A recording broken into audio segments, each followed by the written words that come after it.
Senator Hawley. Thank you very much, Mr. Chairman. Congratulations to all of the nominees. Thank you for being here. Mr. Cairncross, let me just start with you, if I could. One of the most pressing, but I think also one of the most overlooked vulnerabilities when it comes to our national cybersecurity posture is the crisis facing our rural hospitals. And I say this as somebody in a state where 40% of the hospitals in Missouri are rural hospitals. Many of these hospitals have no full-time cybersecurity personnel. They can't afford it. They don't have the personnel for it. They don't have the budget for it. And that makes them easy targets for cyber criminals, for ransomware gangs, and even sometimes for nation-state actors. And as you can appreciate, when these hospitals are attacked, it's not just their IT systems that go offline.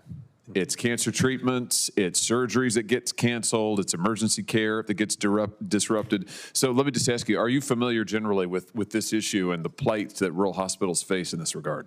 I am, Senator, and I was saying earlier, these criminals and our enemies are targeting the most vulnerable Americans, and it's got to stop. Let me ask you, how would you use your position to help shore up the cyber defenses of rural hospitals and the broader healthcare sector's vulnerability in critical infrastructure when it comes to this issue? Sure. The first thing is getting my feet on the ground, working with you, working with all your offices in your states to ensure that I'm hearing and understand what those needs are. And then I'm using, if I'm confirmed, the position as the lead coordinator for the U.S. government's cyber policy to make sure that they have the defenses that they need. Good. Well, let me tell you about something that we've been doing on our end. Last Congress, this committee unanimously advanced my bipartisan bill, the Rural Hospital Cybersecurity Enhancement Act. Ranking Member Peters and I co-sponsored it with many others on this committee. It directed the development of a comprehensive cybersecurity strategy for rural hospitals. It would also have directed instructional materials and resources to be made available to these hospitals because, again, they don't have the budget for consultants. They don't have the budget for people to come in and do this for them. Does that sound like the kind of approach that you would be willing to work with us on? It does, and I look forward to working with you and your team on it. Fantastic. Well, I'll take you up on that. I think it's absolutely vital for my state and for the many, many rural hospitals in my state. Let me shift gears a little bit and talk about foreign hackers in a different context. The threat that's already inside the wire, where state-sponsored cyber actors embedding themselves in our infrastructure systems. We have been told we already have in our telecom system.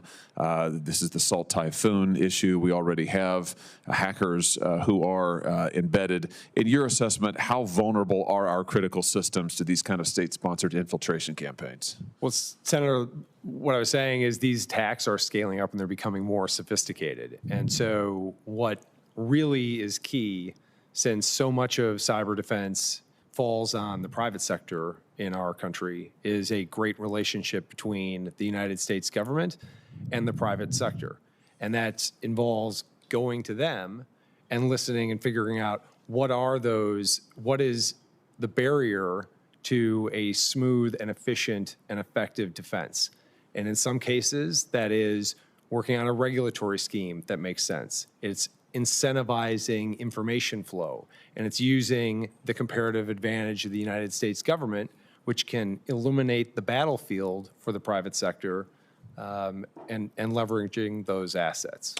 Let me just ask you about what can be done in the way of remediation, which is kind of a fancy word for kicking these foreign actors out of our telecom system. I don't think the American people realize, in fact, I'm sure they don't realize the extent to which our current telecom system has been deeply compromised. I mean, I'll just tell you, members of Congress were told a year ago now, not even a year ago, that we should just expect that our telephone conversations, any unencrypted text messages are being monitored constantly by foreign actors. Our voice messages may well be read, and that's not because there's special access to members of Congress. It's just because that's where foreign actors would choose to concentrate. If a foreign actor chose to concentrate on any member of the audience here, what we were told, behind closed doors, of course, but what we were told is that foreign actors basically have unlimited access to our voice messages, to our telephone calls. This is astounding. And the American people don't realize it because the American people haven't been told. This has been kept from them.